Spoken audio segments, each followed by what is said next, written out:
Soos wat ek reeds gesê het, die van julle wat ek dan nou nog nie verwelkom het nie, baie welkom. Ons gaan verder vanoggend met ons Bybelstudie oor die fundament van die koninkryk, die preek wat ons ken as die bergpredikasie, wat dan die eerste preek is wat ons het van ons Here Jesus, en wat deur Christene oor die hele wêreld beskou word as 'n baie belangrike boodskap. En ons het die voorreg om vanoggend saam rustig weer na hierdie inleiding te kyk van hierdie preek en 'n bietjie meer in besonderhede na hierdie preek. So dit is as het ware die Here Jesus wat self met ons praat en wat oor duisende jare weer vir ons sy boodskap bring. En dit beleef ek self as 'n geweldige groot voorreg. Ek wil vra dat vir dit om te gebeur, doen ons dit in nederige afhanklikheid en daarom vra ek dat julle asseblief saam met my sal bid. Ons Vader wat in die hemel is, U Seun praat vanoggend weer met ons soos destyds met sy disippels. Die Seun kom aan die woord. Ons wil hê dat hy aan die woord moet kom. En dit is juis waarom ons in nederige afhanklikheid tot U kom en vir U vra dat U sal gee dat U woord verklaar word. Dat U woord ook inslag sal vind tot diep in ons harte, dat dit ons lewens sal aanraak. Ja, dat ons nie onveranderd gelaat sal word nie. Ons bid ons gebed in die naam van U Seun. Amen. Nou, ek gaan probeer dat ons vanoggend die saligsprekinge, die eerste gedeelte dan afhandel.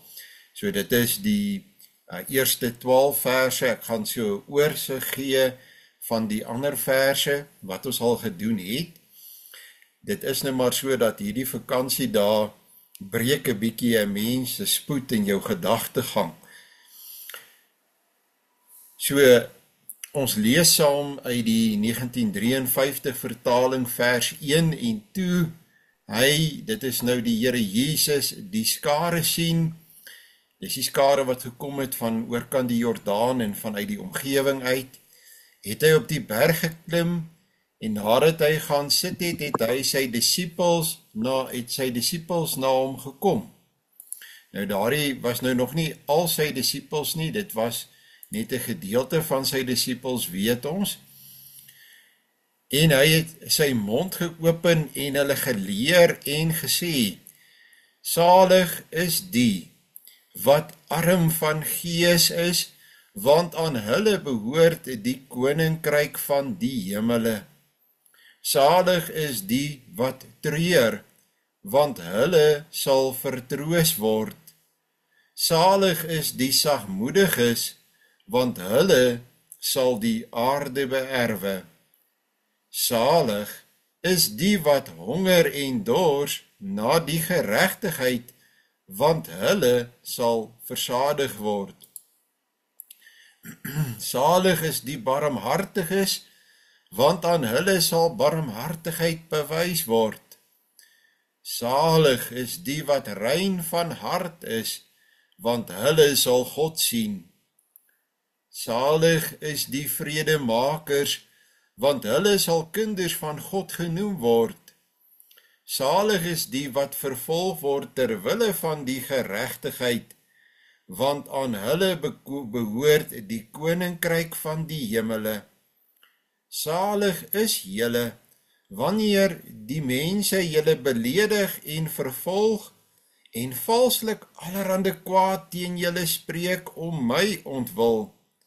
Verbly en verheug julle, omdat julle loon groot is in die hemele, want so het hulle die profete vervolg wat voor julle gewees het. Nou, ons het nou al 'n hele gedeelte gedoen. Ek share gou met julle die deel waaruit ons werk, hierdie Bybelstudie. As hy, ek dink julle sien hom nou mooi goed. As hy, ons gaan maar verby die eerste gedeelte, ek gee net 'n oorsig, dis die Here wat die skare leer. Hulle kom uit Galilea, Decapolis, Jerusalem, Judea en van oorkant die Jordaan af. Hulle het na die Here toe gekom want hy het mense gesond gemaak. En in daardie tyd was dit maar raar dat mense oplossings gekry het vir hulle siektes. En ons weet dat God in sy almag is ons hoop, ook as dit kom by siekte en by ellende. En die gerug het die ronde gedoen dat die Here mense kan help. So, hulle het al hierdie mense gebring, mense wat ook gelei het aan kwale wat meer geestelik van aard is, wat van duivels besete was. En wat het Jesus gedoen? Hy het, toe hy die skare sien, het hy gaan sit en sy disippels het na hom toe gekom en hy het hulle verder geleer. Het is ook belangrik dat die mens besef dat die woord van die Here bring lewe in die lewe van mense. En ek glo julle beleef dit ook so. Dit was Petrus, Andreas, Jakobus en Johannes. Nou die woord salig, weet ons, is baie belangrik in hierdie gedeelte, want dit word herhaal, en die woord beteken dat jy is gelukkig of dat jy baie gelukkig is, dat jy geseënd is. Nou, almal wil graag geseënd wees, so mense luister baie mooi as die Here hier praat. Hoekom sê hy, is hierdie mense geseënd? Want dan weet ons kan ons gedrag aanpas, dat ons ook die geseëndes kan wees. Nou in die koninkryk van die hemele, werk dit anderste as in die wêreld. Mense in die wêreld sal sê, wel, as jy baie geld het, dan moet jy gelukkig wees. As jy baie goed het, dan moet jy gelukkig wees. As jy baie vriende het, dan moet jy gelukkig wees. As jy baie mense het wat na jou opkyk, dan moet jy gelukkig wees. Maar ons almal weet dat hierdie nie die dinge is wat 'n mens waarlik gelukkig maak nie. En dit is wat die Here ons hier leer. Hy leer ons wat is die dieper betekenis van die lewe. Wat is die werklike waarde van die lewe? En ons is op soek daarna, ons almal streef daarna. So nou kom ons by die eerste een, want die koninkryk van die hemele behoort aan hom, die wat arm van gees is. Wie is hierdie mense wat arm van gees is? Ons het gesien, dit is mense wat eintlik 'n nederige ingesteldheid het. Mense wat nie op hulle eie insigte staat maak nie, mense wat nie geneig is om te dink dat hulle leermeesters is van ander mense nie, dat hulle alles weet nie, maar die mense wat 'n nederige gesindheid het. Nou ek streef daarna, dit is nou my werk dat ek mense ook moet leer, en dat ek die woord van die Here moet bring, maar ek hoop ek doen dit ook met die gesindheid van iemand wat arm van gees is, wat ook maar self net leer by die Here, wat ook by hom leer en na hom luister, en wat ook nie kom met my eie gedagtes nie. Dat ek ook die gesindheid het om te kan luister, om bereid te wees om soms stil te bly, my mond toe te maak en my ore oop te hou, sodat ek kan leer. Ook wanneer mense vir my sê, hoor wat sê die Here hier in sy woord. Aan hierdie mense behoort die koninkryk van die hemele. Nou dis maar die Joodse manier van praat wat sê dat hierdie is die mense wie se lewe staan onder die genade heerskappy van God. God wat die koning is en wat deur sy woord en gees regeer. Hierdie mense wat staan onder die wonderlike genade heerskappy van God. Hulle is die koninkryk van God in hierdie wêreld. Dink 'n bietjie daaroor, daar is niks wonderliker as om die Here te hê as jou koning nie. Jy het nie 'n harde regeerder nie, jy het 'n God wat jou genadig is, wat vir jou lief is, wat vir jou omgee, wat altyd vir jou net dit soek wat die beste is. Jy weet, 'n mens kan bid, laat u wil geskied, en jy weet, as die Here nie vir my hierdie ding gaan gee, wat ek nou vra nie, dan is dit goed. As hy dit vir my gaan gee, dan is dit ook goed, want my koning, my Here, is ook my Vader, en hy soek net dit wat vir my goed is in my lewe. En daarom is ek rustig, is daar 'n kalmte in my, wanneer ek bid en wanneer ek met hom oor dinge praat. Want na alle kante toe is dit vir my goed en werk dit vir my uit.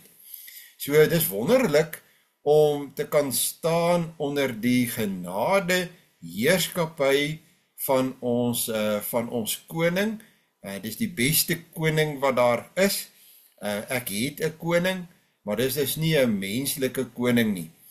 So ek weet wie ek is. Dit begin ook daar dat ek moet besef dat ek is geestelik bankrot. Ek het nie vir myself antwoorde nie. Ek kan nie bepaal wat die dinge is wat in my lewe moet gebeur nie. Ek het eintlik glad nie beheer van enige iets in my lewe nie. Die Here beheer my lewe. Weet jy, dit maak ook nie saak nie. Dit maak nie saak wat vandag met my gebeur nie. As dit die laaste dag van my lewe is, dan is dit goed. Want dan weet ek, aan die einde van hierdie dag, kan ek by die Here wees. As ek nog baie dae oor het, is dit ook goed. Want dan beteken dit, ek het geleentheid, ek kry 'n kans, om vir die Here te lewe en hom te dien. Die lewe van 'n gelowige werk altyd uit na alle kante toe. En daarom kan die lewe ons inderwaarheid ook nooit onderkry nie. Die lewe van 'n gelowige is die enigste lewe wat die moeite werd is. Dan sê vers 4, salig is die wat treur. Nou ons weet, wie is die wat treur? Dit is die wat arm van gees is, die wat ook die eenvoudiges is. Hierdie mense is die mense wat treur oor die verwydering wat daar gekom het tussen hulle en God oor die sonde. Hulle treur oor vyande wat hulle verdruk, want kyk, mense kan wreed en lelik met jou wees, omdat hulle sien dat jy 'n ander ingesteldheid teenoor die lewe. En 'n mens treur ook omdat jy sien wat gebeur in die lewe van ander mense, oor die ellende wat hulle oor hulle self bring, omdat God sy aangesig ook vir hulle verberg. Hulle sal vertroos word. Die troos is die vergifnis van sonde. Kyk, daar is niks beter as dit vir my nie, omdat ek baie bewus is van my sonde, is dit vir my wonderlik om elke dag te dink daaraan dat die Here vir my sonde betaal, en dat ek 'n nuwe begin kan maak. Dit is vir my iets wat ek elke dag die Here voor dankie sê, dat my sonde nie meer 'n blokkasie tussen my en hom is nie, en dat sonde nie meer my lewe hoef te oorheers nie. God gaan nie sy aangesig van my af wegdraai nie. Ek stap die pad van berou en van bekering teenoor hom en ook teenoor mense. Dit is nie vir my moeilik om my sonde te erken en daaroor te praat en met mense daaroor te praat nie. Ek doen dit maklik. As ek verkeerd gedoen het, dan kan ek dit redelik maklik ook teenoor die persoon erken, teenoor wie ek verkeerd opgetree het. En dit is nie omdat ek so wonderlik is nie. Dis dood eenvoudig. Die vergifnis in Christus is so groot en so oorweldigend, dat ek kan luister, en ek het gisterand ook daarna verwys. Ek kan kritiek ontvang sonder om dit persoonlik op te neem. Kritiek wat uitgespreek word deur iemand wat vir my lief is. ek aanvaar dit, want ek weet, ek het 'n tekort, en ek wil nie seer maak met my eie optrede nie, en dis die gesindheid waarvan die Here hier praat, die wat treur, die wat sagmoedig, sê ek nou, loop ek het vooruit, die wat arm van gees is, die wat in hulle self nederig is mense wat ook getroos sal word. Ek beleef daar die troos, en ek glo jy ook. Die sagmoedige is iemand wat nie hard en onverbiddelik is nie. Jy het 'n baie duidelike besef van jou doel en jou lewensrigting, waaroor ons ook gisteraand gepraat het met die tweede Bybelstudie as dit kom by die huwelik, dat 'n man en 'n vrou is in hulle huwelik daar om mekaar te ondersteun op hierdie pelgrimstog deur die lewe, op pad na hierdie ewige bestemming, en hierdie ewige bestemming is vir ons vas. Ons weet waarheen ons gaan. En daarom, ek hoef nie, wanneer ek benadeel word, oordrewe te reageer nie. Ek hoef nie te vloek nie, ek hoef nie te skree nie, ek hoef nie my stem te verhef nie.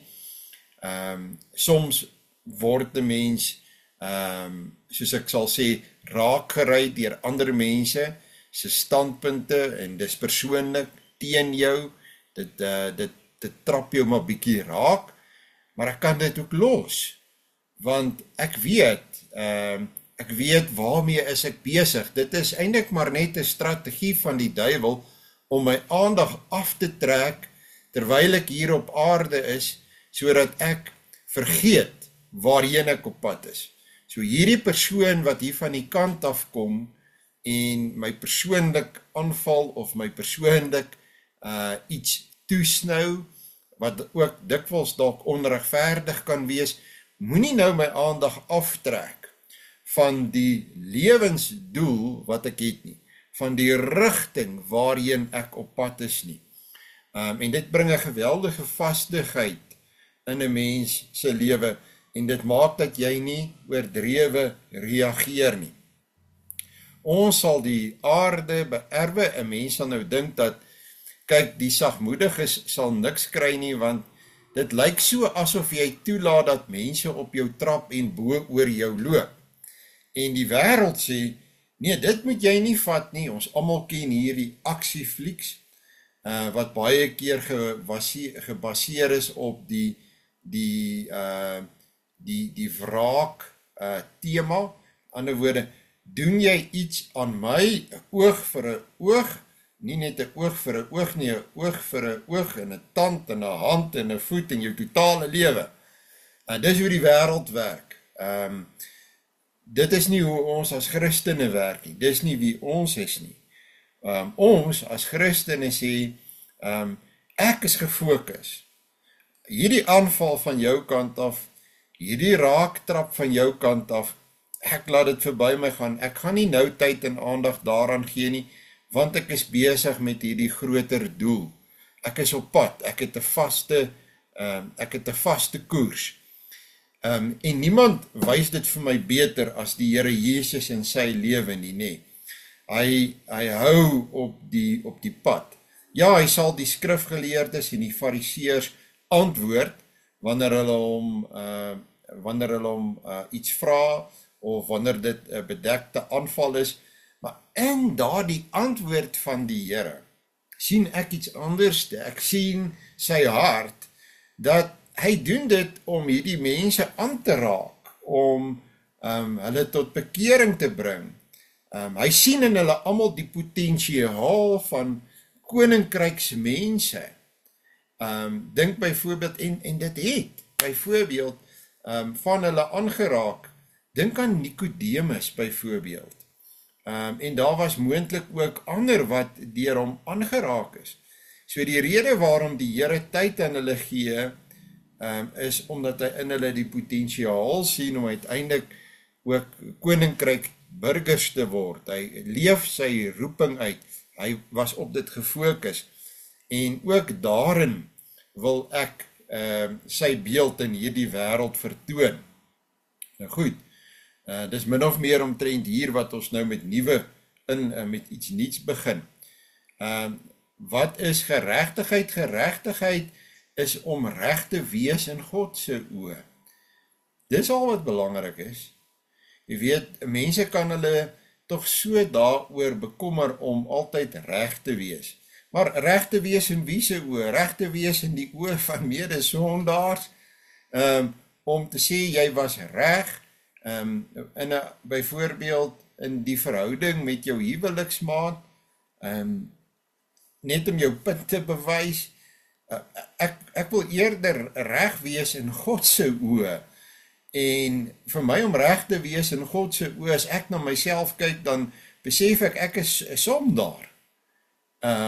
Ek is miskien nou reg in hierdie argument met 'n persoon, maar ek wil eerder hê dat daardie verhouding tussen my en hierdie persoon moet opgebou word, eerder as om te sê, ag ek was tog maar reg, nee, erken dit.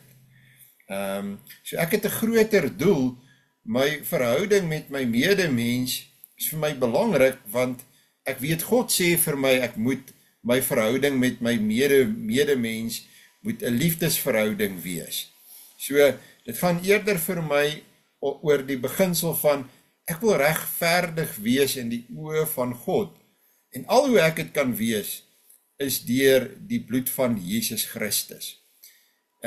En daarom, dit is nie regtig vir my so belangrik om reg te wees in my verhouding met mense nie, of om te kan sê ek was reg oor iets nie.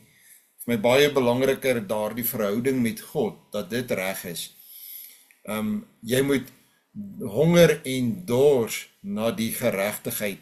Ons wat honger en dors, vir wie dit 'n geweldige sterk behoefte is, want honger en dors, weet ons, is van die sterkste behoeftes wat 'n mens in jouself kan hê. Aan ons word beloof dat ons versadig sal word. Daardie honger en dors van ons sal beantwoord word. Dit sal deur God beantwoord word. En dit klink so, vir my klink dit so, ek verklaar jou regverdig. Ek verklaar jou in 'n staat van geregtigheid. Ek sê dat die saak tussen my en jou is volledig reggestel. En dit is hoe dit vir my klink, dis wat ek hoor, en dit is vir my die belangrikste. En as ek dan gaan na my naaste toe, en al het my naaste wat teen my gedoen, dan wil ek sê, maar ek het soveel ontvang, deurdat God, die Almagtige, die grootste wese in die ganse skepping, sê dat my saak tussen my en hom is reg, dat ek kan kom en ek kan vir jou sê, die saak tussen my en jou is afgehandel. En as dit kom by iemand vir wie ek werklik lief is, iemand van my huismense of van my gemeente, dan is dit vir my maklik om te sê, los dit, daar is nie iets verder te sê daaroor nie, al het wat tussen my en jou gebeur, en jy voel nou sleg daaroor, dis afgehandel, dis verby. God het my vergewe, jy is saam met my voor God, dis afgehandel, dis verby, kom ons los dit net en ons gaan aan. En ek bedoel nie daarmee, ek gaan dit onthou nie, en ek sal dit nooit vergeet nie. Ek bedoel werklik, voor die Here, daar's nie meer iets daaroor te sê nie, dis verby. Daar's nie kwade gevoelens nie. En daarom moet dit 'n mens se begeerte wees, dat 'n mens in hierdie staat sal wees, wanneer jy voor God verskyn, want ek en jy weet nie wanneer staan ons voor hom nie. Kyk, daai dag kom verseker, en ek baie keer as ek met mense werk, wat worstel met, gaan hierdie een nou daarmee wegkom, dan sê ek altyd, nee, niemand kom weg met hierdie goed wat ons op aarde doen nie, want ons almal staan voor God. En daarom moet jy hier op aarde tyd maak, en voldoende tyd maak, en in gebed gaan, en met God praat, oor die dinge in jou lewe en die dinge wat jy weet daar lê, wat jy weet jy gedoen het, wat gebeur het. Jy kan nie vir hom 'n leuen vertel nie. Jy kan nie. Jy gaan nie daarmee wegkom nie. Hy is die alwyse, alwetende God. Hy het alles gesien, hy het alles gehoor, hy het al die wysheid. Daar is legio getuies wat hy teen jou kan roep. Jy gaan nie eers jou mond kan oopmaak nie.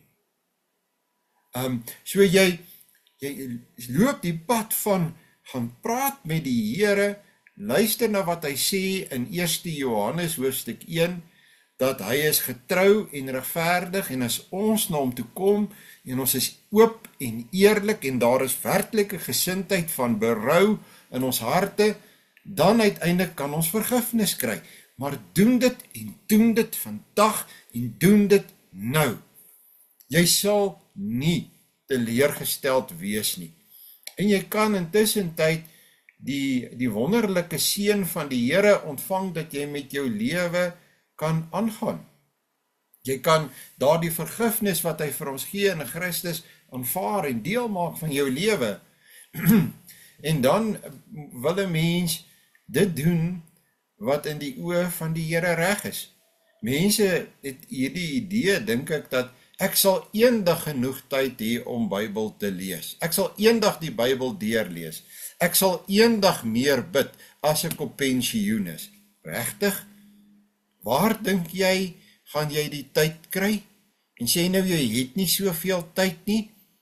Sê nou jou tyd is uitgeloop.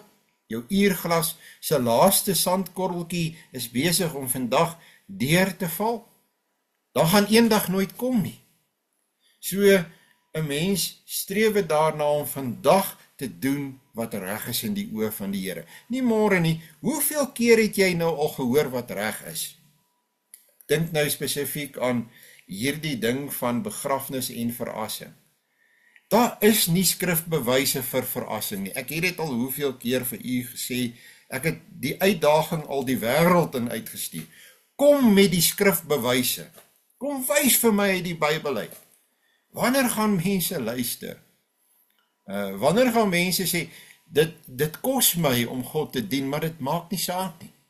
Al spandeer ek elke laaste sent wat ek het om aan God gehoorsaam te wees, dit maak nie saak nie. Aan hom is ek nou gehoorsaam. Ek doen dit vandag en ek doen dit van vandag af. Enige mens kan dit doen, jy kan dit vandag beginne doen. Maar jy moet nie uitstel nie, dat die Heilige Gees jou in jou lewe moet beginne lei nie. Vers 7 sê, iemand wat barmhartig is iemand wat graag ander mense in nood help. Aan hulle word beloof dat aan hulle barmhartigheid betoon sal word. Nou ja, barmhartigheid is 'n moeilike saak in die wêreld waar ons vandag leef. Gister hier in die stad het ek nou dit beleef, ek moes gou juis om hier die beligtingsprobleem van my te probeer oplos, het ek oormiddagete in my kantoor het ek uitgegaan en in my motor gespring en ek ry toe gou na 'n plek toe wat ek weet beligting doen. En toe ek daar by die plek kom, toe het hulle net 'n man gearresteer. En nou hy lyk maar gehavend en hulle het hom vas, die polisie het hom met cable ties vasgemaak en hy lê nou daar op die sypaadjie en daar staan nou heel wat polisiemanne, hulle wag nou nog vir iemand om te kom in die plaaslike sekuriteit en so een of twee omstanders en hy gaan vreeslik te kere want hy begin toe nou in 'n reaksie te gaan want hy is 'n dwelmverslaafde. En hierdie is typies die ouens wat oral hier in die stad by al wat 'n robot staan en wat omkom en vir jou geld vra en dit is oral. Waar jy hier beweeg, die hele tyd is daar mense wat iets van jou vra. En in die gespokery, nou is hy op en hy's naar en alles, val daar uit sy sakke uit. Inspuitings, naalde, dwelms, en ek meen, hy is absoluut gehavend, en hulle het hom gearresteer vir winkeldiefstal, by die winkel waar ek juis wil ingaan. En dan dink jy, maar waar kry die mens die geld om hierdie leefwyse van hom te finansier, om so aan te gaan, dat hy in hierdie toestand is waarin hy nou is. En weet jy waar kry hy dit? Hy kry dit by elkeen wat by 'n robot vir hom 10 en 50 en hier's van hulle wat hier staan met 'n bordjie wat sê, gee my asseblief R10. En baie mense gee hulle R100. En baie van hulle sit daar met kinders. Nou, ek sê vir jou, dit is nie barmhartigheid nie. Dit is nie barmhartigheid nie. Dit is om jou gewete te sis. Want dit is wat hulle doen. Dit is wie daai mens is. Daai geld wat jy vir hom gee, gaan hy gebruik om aan te gaan met sy sondige lewe. Om nie tot bekering te kom nie. As jy werklik barmhartigheid wil bewys, dan moet jy dit op 'n ander manier doen, wat jou baie meer kos. Ware barmhartigheid is nie om te loop en vir mense onverantwoordelik net geld uit te deel nie. Daar's 'n verantwoordelike kanaal waardeur ons barmhartigheid doen. Dis die diens van barmhartigheid, die werk van die diakens. En die diakens, jy moet met jou diaken hieroor praat, vra ook vir hom, wat doen hulle ook vir mense buite die gemeente? Die diakens sal vir een persoon iets inbetaal om 'n rekening te betaal, en vir 'n ander persoon sal hulle eerder kos gee.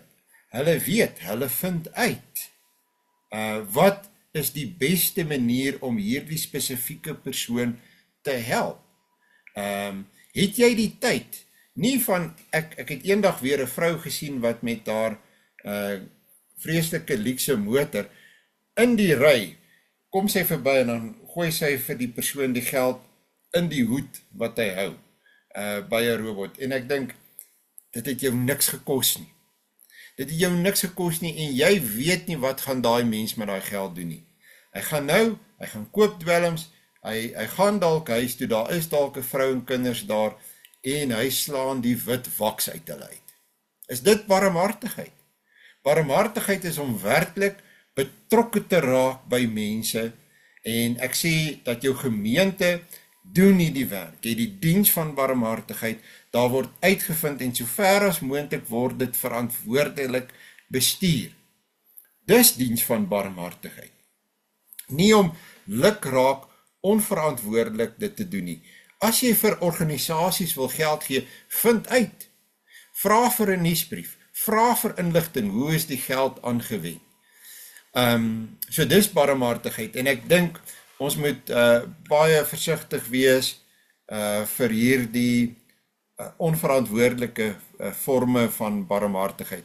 En ek is jammer, maar baie keer is predikante hier aanskuldig, deurdat hulle mense op mense se skuldgevoel speel van die preekstoel af, en veroorsaak dat mense in elke parkeerterrein rondloop en geld uitdeel.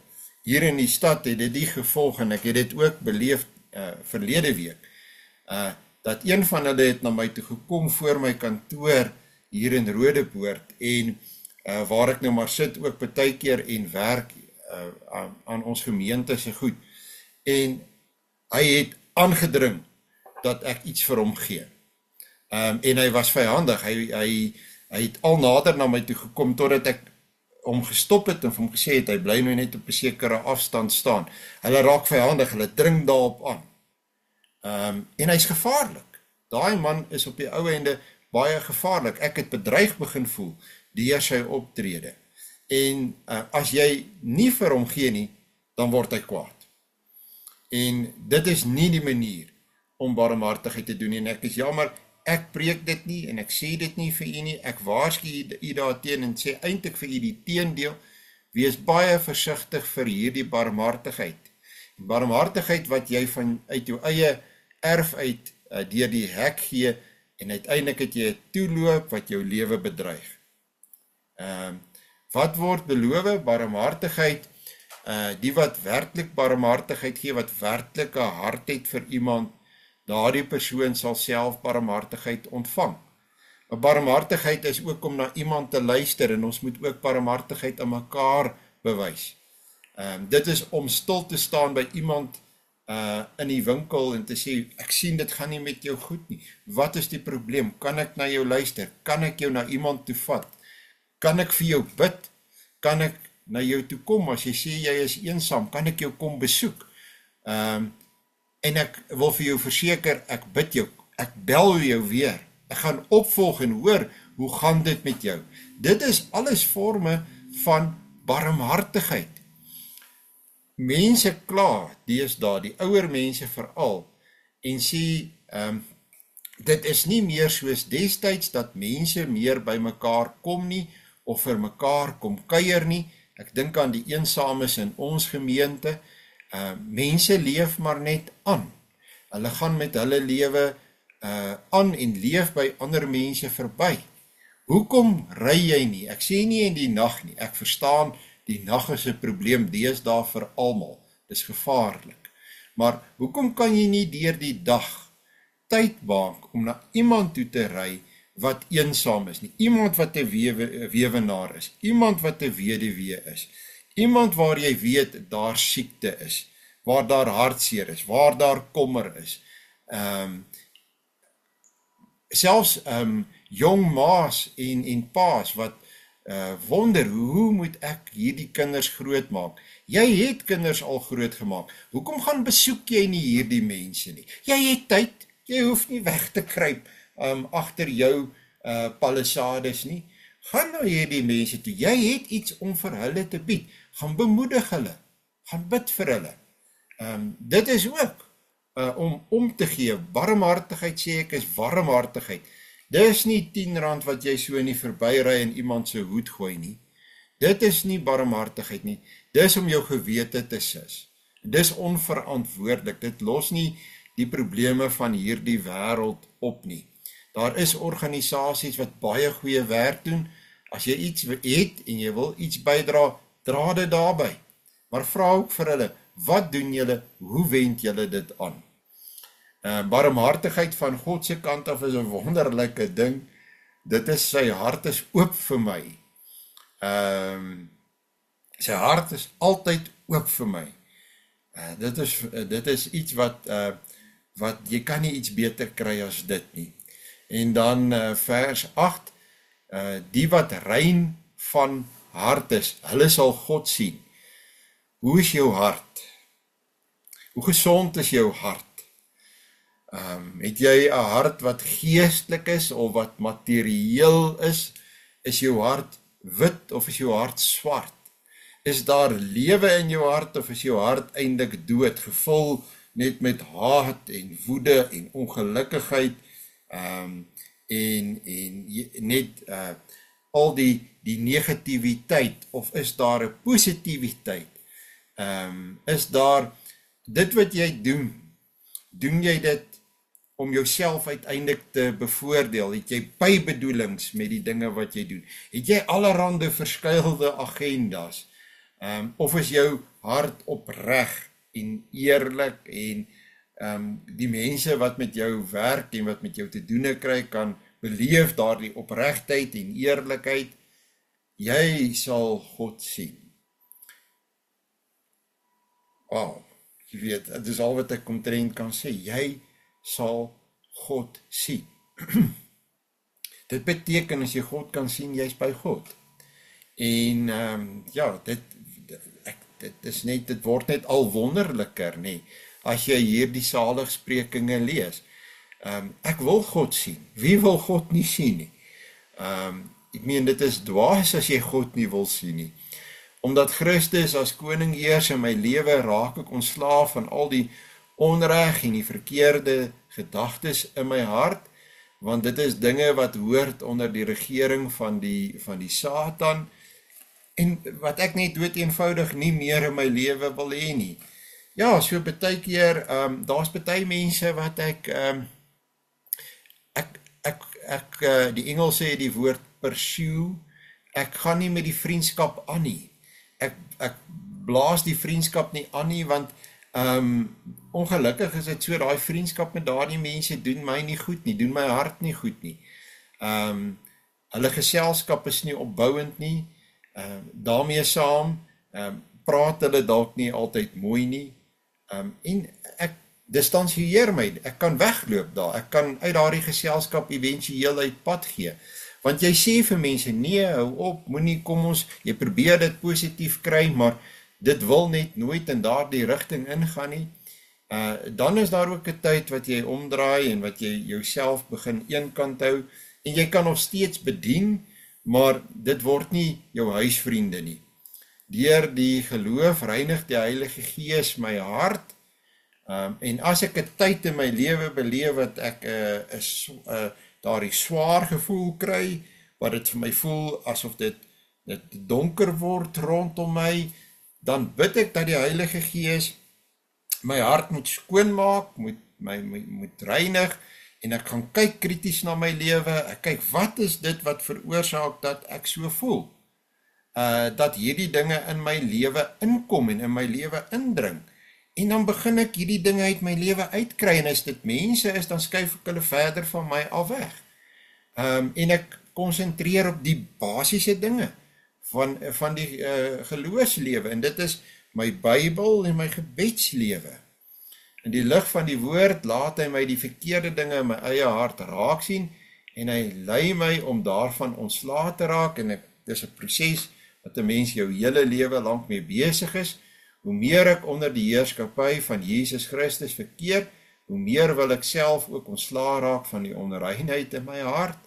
Ek wil my hart en my lewe so hê, dat ek nie skaam is oor wat die Here daarin gaan sien nie. Ek wil hom tevrede stel met my lewe, en niks is vir die Here belangriker om in my hart te vind as opregtheid nie.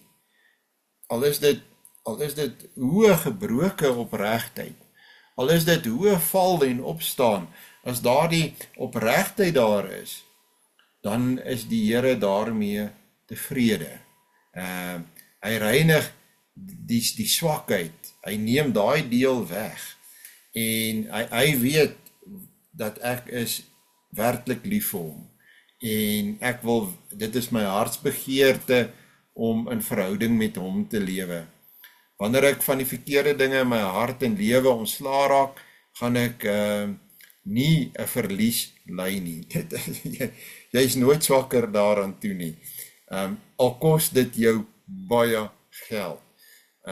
In die week moes ek iemand help om 'n besluit te neem wat redelik baie geld behels het. Ek kan seker maar vir julle sê, julle weet nie wie dit is nie. Dit sou die persoon R30.000 kos. En ek het vir die persoon gesê, goed, gee vir my 'n prys vir vrede.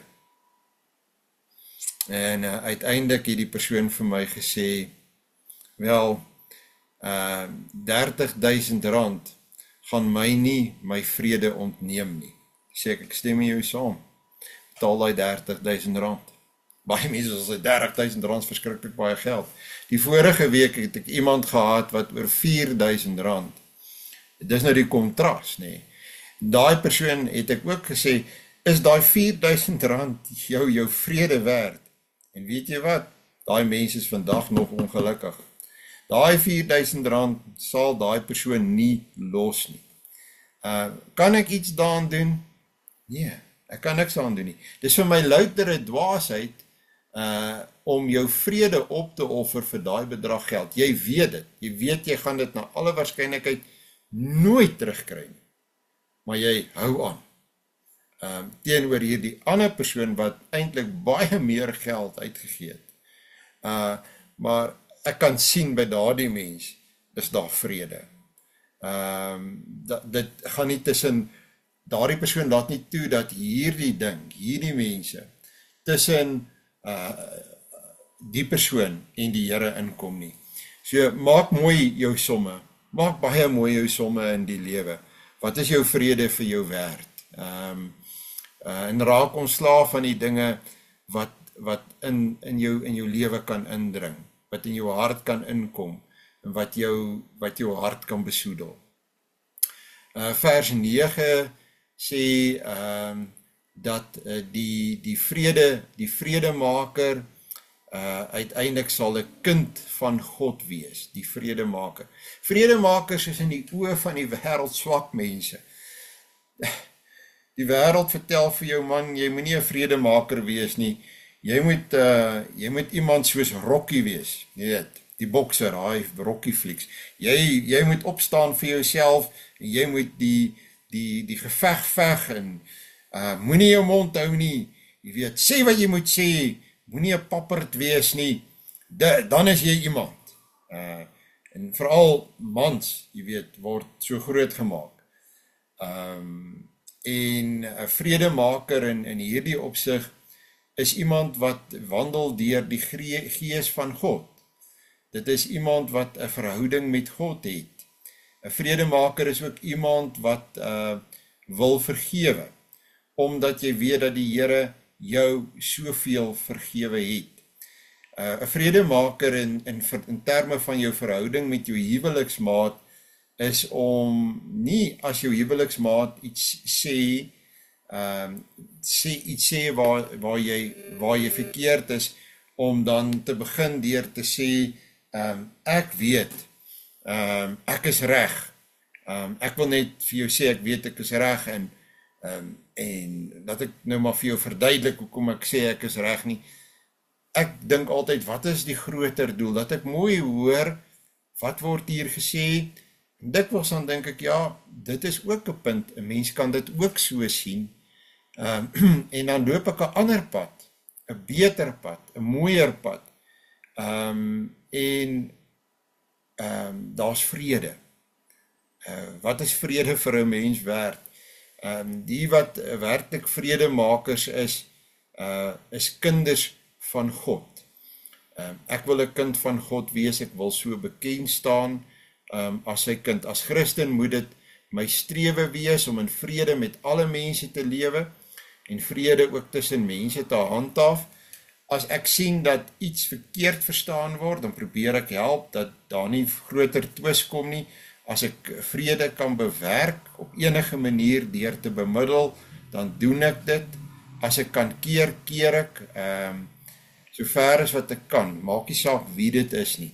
Want enige vorm van onvrede is die eie werk van die duiwel.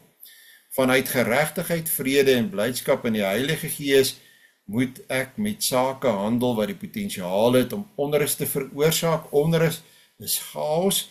Alle vorme van chaos is die werk van die duiwel. God het immers ook die begeerte dat daar tussen hom en mense vrede moet wees en dat die vyandskap tussen mense en hom tot 'n einde moet kom, maar God wil ook nie die vyandskap tussen mense hê nie, nee. Om hierdie vrede tot stand te bring het hy sy seun na hierdie wêreld gestuur om deur die bloed van Christus vrede te bewerk. Dit beteken dat vrede is nie 'n goedkoop proses nie. As vredemaker moet ek nederig en inskikkelik wees.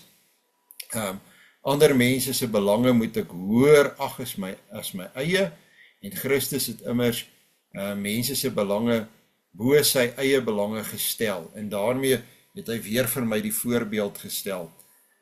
Hy het onreg gelei sodat daar vrede tussen God en mense kon kom. Aangesien ons kinders van God is en bekend wil bly as kinders van God, is dit nodig dat ons ook hierdie gesindheid sal hê.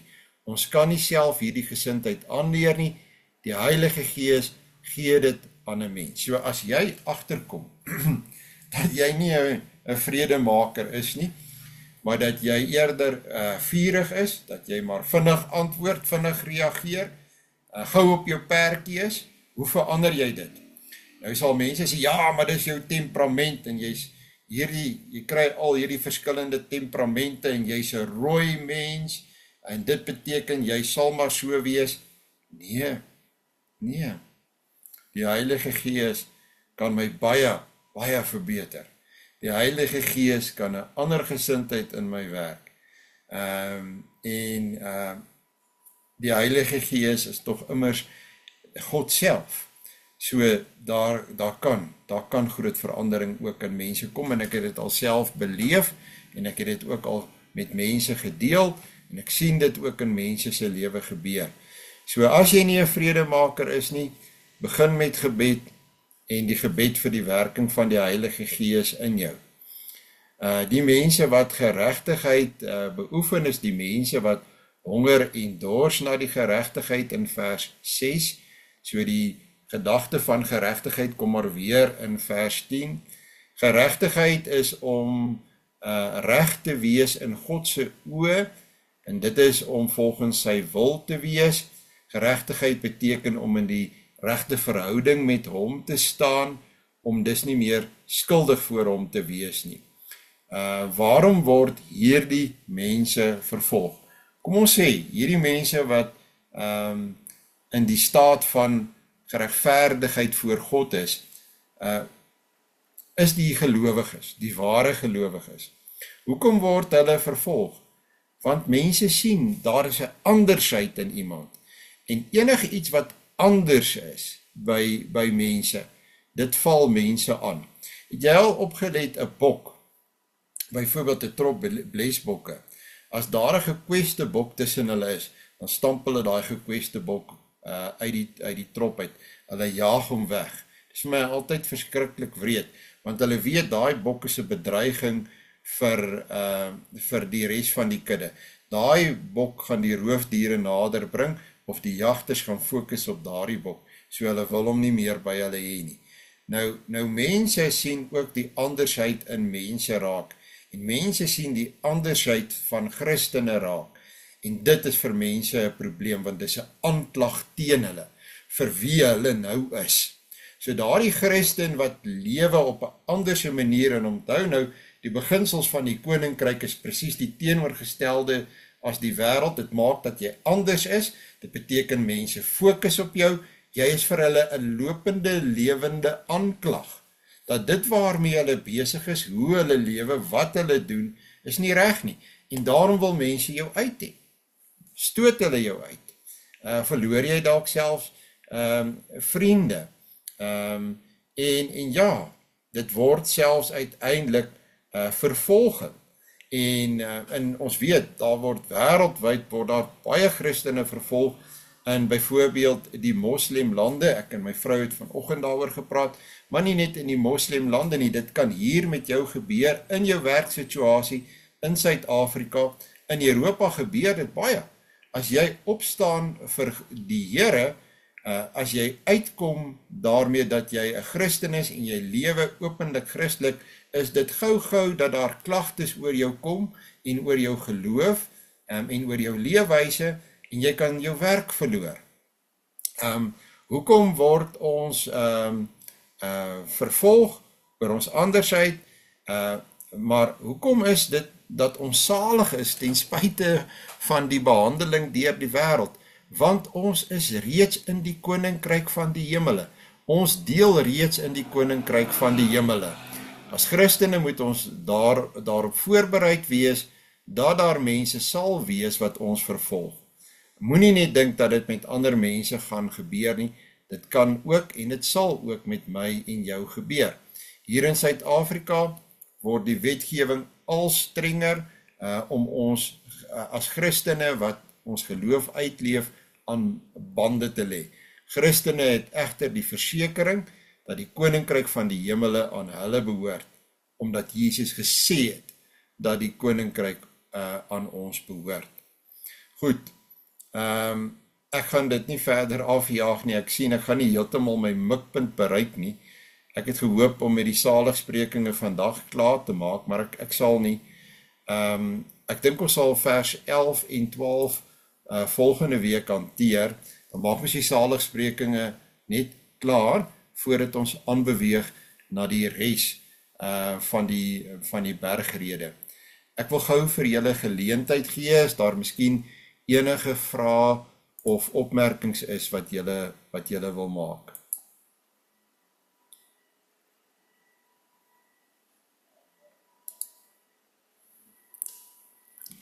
Ja, is daar niemand wat ietsie wou gesê het of wou gevra het nie? Ja, nee, dan is dit reg. Ek is dankbaar dat julle ingeskakel het. Dit is vir my, elke Bybelstudie geleentheid is vir my besonders, en dankie dat ek dit saam met julle kan deel. Ek wil vra dat julle saam met my sal afsluit met 'n gebed. Ons Vader wat in die hemel is, wanneer ons na hierdie gedeeltes uit die woord uitkyk, dan besef ons ook hoe groot die genade is wat U aan ons bewys. Hoe groot U liefde vir ons is. Hoe wonderlik die lewe van die gelowige is. Ons weet ook dat daar by ons verandering moet kom, en daarvoor bid ons dan ook vir die werking van die Heilige Gees, dat daar by ons altyd 'n nuwe gesindheid sal wees, en 'n bereidheid om te verander. Ons sê vir U baie dankie vir hierdie geleentheid, ons bid vir ons gemeente, ons bid ook vir eerskomende Sondag se erediens, dat U dit ook sal seën, dat U al die werk, al die bedieningswerk in ons gemeente sal seën. Ons vra dit van U in die naam van U Seun, ons Here Jesus Christus. Amen. Nou ja, baie dankie dat julle ingeskakel het en 'n mooi en 'n geseënde dag vir julle almal.